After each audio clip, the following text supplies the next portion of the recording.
আসসালামু আলাইকুম। আশা করি তোমরা সবাই ভালো আছো। তো আমি তোমাদের সাথে আজকে আলোচনা করব ম্যাট্রিক্সকে কিভাবে গুণ করব।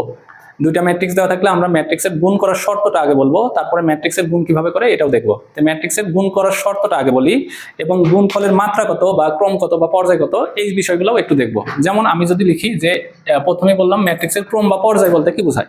তা আমরা গত ভিডিওতে দেখছি যে ম্যাট্রিক্সের ক্রম বা পর্যায় বলতে কি বোঝায়, বলে প্রথমে সারি সংখ্যা তারপরে ক্রস দিয়ে কলাম সংখ্যা লিখতে হয় এবং পড়তে হয় ম্যাট্রিক্সের সারি সংখ্যা বাই ম্যাট্রিক্সের কলাম সংখ্যা।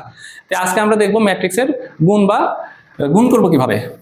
তো দুইটা ম্যাট্রিক্স এরকম ভাবে লিখলাম, এ একটা ম্যাট্রিক্স, এই ম্যাট্রিক্সটা এম বাই এন আকারের ম্যাট্রিক্স। এখন বি একটা ম্যাট্রিক্স, এই ম্যাট্রিক্সটা কত বাই কত আকারে লিখবো গুণ করার ক্ষেত্রে।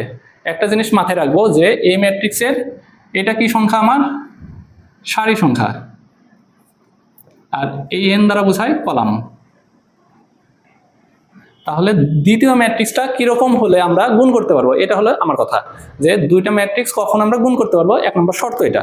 তো গুণের ক্ষেত্রে শর্ত একটা মাথায় রাখবা যে প্রথম ম্যাট্রিক্সের যেটা কলাম সংখ্যা দ্বিতীয় ম্যাট্রিক্সে ওইটা সারি হইতে হবে, তারপরে আমি যে কোনো কিছুই নিতে পারি, এটা নিতে পারি পি। তাহলে এই ম্যাট্রিক্সটা গুণ করতে পারবো, তাছাড়া আমি গুণ করতে পারবো না। মানে এখানে আমি কি বললাম, প্রথম ম্যাট্রিক্সের যেটা কলাম সংখ্যা হবে দ্বিতীয় ম্যাট্রিক্সে ওইটা কি সংখ্যা হবে, সারি সংখ্যা হবে।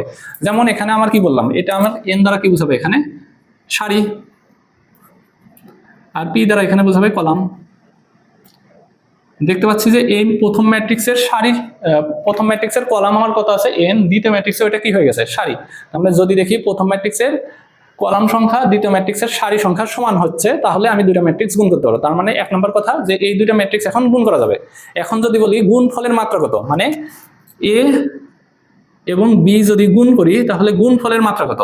তো এটা অনেক সময় এমসিকিউ তোমাদের আসবে যে দুইটা ম্যাট্রিক্সের সারি সংখ্যা এবং কলাম সংখ্যা দেখেই গুণ ফলের মাত্রাও বলে দেওয়া যায় বা গুণ ফলের পর্যায় কত এটাও বলে দেওয়া যায়। কিরকম, এখানে আমি যদি লিখি যে পাশাপাশি লিখলাম এরকম যে এম বাই এন আকারের ম্যাট্রিক্স, পরেরটা কত বাই কত আকারের, বলে এন বাই পি আকারের ম্যাট্রিক্স।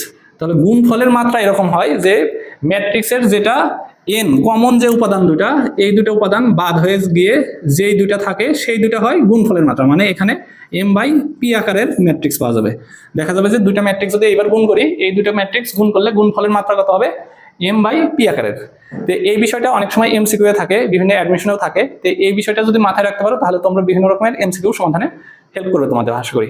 তো আজকে এই পর্যন্তই তোমাদের সাথে আলোচনা। সবাই ভালো থাকো, আসসালামু আলাইকুম।